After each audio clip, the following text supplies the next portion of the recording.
Hello aspirants, welcome to learn clarity. This is Lahari. ఈరోజు మన topic వచ్చేసి ఇంటర్నేషనల్ ఆర్గనైజేషన్స్. ప్రీవియస్గా నేను ఆల్రెడీ ఈ ఇంటర్నేషనల్ ఆర్గనైజేషన్స్కి రిలేటెడ్గా పార్ట్ 1 ఒక వీడియో చేశాను. ఇఫ్ ఇన్ కేస్ అది ఎవరైనా చూసి ఉండకపోతే చూడండి. సో ఆ వీడియోకి కంటిన్యూషన్ మాట ఇది. So let's get started. ఈరోజు మనం తెలుసుకోబోయే ఆర్గనైజేషన్స్ ఈ 9 ఇంటర్నేషనల్ ఆర్గనైజేషన్స్. ఈ 9లో already BIMSTEC, BRICS, SCO, SWRC, ASEAN and NATO, ఈ 6 ఇంటర్నేషనల్ ఆర్గనైజేషన్స్ కోసం మనకి సమ్మిట్స్ అనే టాపిక్ వచ్చినప్పుడు నేను అక్కడ ఇన్ డీటెయిల్గా చెప్పాను. ఆ ఇన్ఫర్మేషన్ సరిపోతుంది. ఇందులో ఏం తెలుసుకుందామంటే వీటి యొక్క ప్రెజెంట్ చీఫ్ ఎవరున్నారు అనేది నేను అక్కడ చెప్పలేదు కాబట్టి ఈ వీడియోలో తెలుసుకుందాం. So let's get started. And మన ఫస్ట్ ఇంటర్నేషనల్ ఆర్గనైజేషన్ వచ్చేసి ఏషియన్ డెవలప్మెంట్ బ్యాంక్. ఇది ఎస్టాబ్లిష్ అయింది 1966లో. దీని హెడ్ క్వార్టర్స్ వచ్చేసి ఫిలిప్పీన్స్లో ఉంది. దీని యొక్క ప్రెజెంట్ చీఫ్ ఎవరున్నారంటే మసాటో కాండా అనే అతను దీని యొక్క present chief. In the name it self it has Asian development bank. అంటే ఏషియన్ కాంటినెంట్లో ఉన్న కంట్రీస్ ఏవైతే ఉన్నాయో అవి సోషల్గా, ఎకనామికల్గా డెవలప్ అవ్వడానికి ఈ బ్యాంక్ అనేది సపోర్ట్గా ఉంటుందన్నమాట. అండ్ ఈ ఇంటర్నేషనల్ ఆర్గనైజేషన్స్లో మనకి 69 కంట్రీస్ అయితే ఉన్నాయి. రీసెంట్గా అంటే 2025లో 69గా ఇజ్రాయిల్ జాయిన్ అవ్వడం అయితే జరిగింది. ఇది ఎందుకు చెప్తున్నానంటే ఇది రీసెంట్గా కరెంట్ అఫైర్లో ఉంది కాబట్టి. సో రీసెంట్గా జాయిన్ అయిన కంట్రీ ఏది ఏషియన్ డెవలప్మెంట్ బ్యాంక్లో అడిగే ఛాన్స్ ఉంది. సో 69th కంట్రీ ఇజ్రాయిల్ అనమాట. అండ్ బెమ్స్టెక్, దీనికోసం ఆల్రెడీ నేను సమ్మిట్స్లో చెప్పాను కాబట్టి దీని యొక్క ప్రెజెంట్ చీఫ్ మాత్రం చూద్దాం. అండ్ ప్రెజెంట్ చీఫ్ వచ్చేసి ఇంద్రామణి పాండే అనే అతను బెమ్స్టెక్కి ప్రెజెంట్ చీఫ్. దీంట్లో 7 కంట్రీస్ అయితే ఉన్నాయి కదా. ఈ 7 కంట్రీస్ని మీకు ఈజీగా గుర్తుపెట్టుకోవడానికి ఒక కోడ్ చెప్తాను. Is TB be no more. ఇక మీద టీబీ లేకుండా ఉంటుందా అనేది గుర్తుపెట్టుకోండి. ఐ అంటే India, Sri Lanka, Thailand, Bangladesh,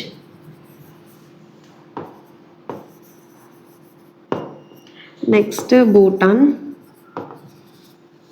and Nepal and M వచ్చేసి మయన్మార్ అన్నమాట. సో ఈ బెమ్స్టెక్ అనే ఇంటర్నేషనల్ ఆర్గనైజేషన్స్లో ఉన్న 7 కంట్రీస్ అయితే ఇవి. అండ్ నెక్స్ట్ ఇంటర్నేషనల్ ఆర్గనైజేషన్ వచ్చేసి బ్రిక్స్. దీని యొక్క ప్రెజెంట్ చీఫ్ ఎవరంటే దిల్మా రౌసఫ్ అనే అతను బ్రిక్స్ యొక్క ప్రెజెంట్ చీఫ్. దీంట్లో మనకి 11 కంట్రీస్ అయితే ఉన్నాయి. ఆల్రెడీ ఇక్కడ 5 కంట్రీస్ వచ్చేసాయి. రిమైనింగ్ 6 కంట్రీస్ ఏంటంటే UAE, Egypt, Ethiopia, Iran, Saudi Arabia and Indonesia. ఈ ఇండోనేషియా ఏంటంటే రీసెంట్గా 2025 అంటే లాస్ట్ ఇయరే జాయిన్ అవ్వడం జరిగింది. అండ్ నెక్స్ట్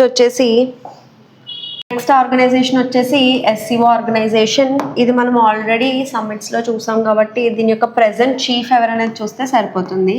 జాంగ్ మింగ్ అనే అతను ఎస్సీఓ ఆర్గనైజేషన్కి ప్రెజెంట్ చీఫ్ అన్నమాట. దీంట్లో టోటల్ 10 కంట్రీస్ అయితే ఉన్నాయి. దీంట్లో మనం ఇండియా రిలేటెడ్ కరెంట్ అఫైర్ ఏం చూడాలంటే ఇండియా ఎప్పుడు జాయిన్ అయింది.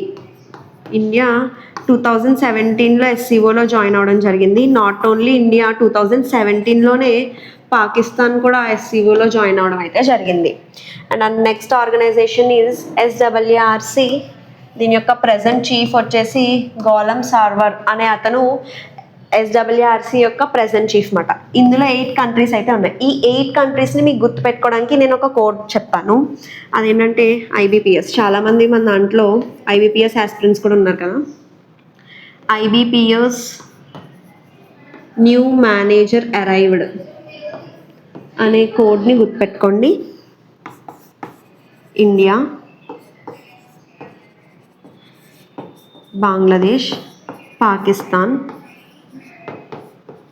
శ్రీలంక, నేపాల్, మాల్దీవ్స్ అండ్ ఆఫ్ఘనిస్తాన్. ఈ 8 కంట్రీస్ అయితే SAARCలో ఉన్నాయన్నమాట. అండ్ నెక్స్ట్ వచ్చేసి ఏషియన్, దీని యొక్క ప్రెజెంట్ చీఫ్ వచ్చేసి లిన్జాక్ అనే అతను దీని యొక్క ప్రెజెంట్ చీఫ్ అనమాట. ఇందులో టోటల్గా 11 కంట్రీస్ అయితే ఉన్నాయి. ఈ 11 కంట్రీస్కి నేను షార్ట్ కోడ్ గుర్తుపెట్టుకోవడానికి ఒక షార్ట్ వీడియో అయితే చేసి అప్లోడ్ చేస్తాను. And ISA international solar alliance, ఇది మనకి 2015లో ఎస్టాబ్లిష్ అయింది. దీని యొక్క హెడ్ క్వార్టర్స్ మన ఇండియాలోనే ఉంది. ఏ ఇంటర్నేషనల్ యొక్క హెడ్ క్వార్టర్స్ మన ఇండియాలో ఉంది అంటే అది మనం ISA అని గుర్తుపెట్టుకోవచ్చు. దీని యొక్క ప్రెజెంట్ చీఫ్ వచ్చేసి ఆశిష్ ఖన్నా అనే అతను.